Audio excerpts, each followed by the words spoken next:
Hi guys, today I'm going to teach you how to control a 360 degree servo motor with just two buttons, just like this.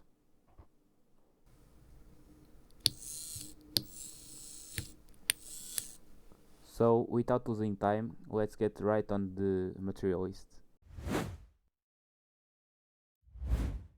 So for the materials you will need two buttons, one Arduino Uno or similar, a 360 servo motor, a breadboard, a power supply and some jumper cables.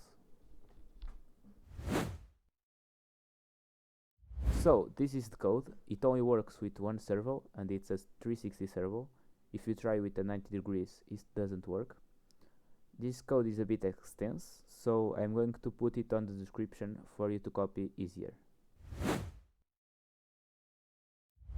So this is the wiring diagram and the simulation. As you can see, it works perfectly. And now at the end of the video I want to ask you to subscribe and like the video, and I see you on the next one.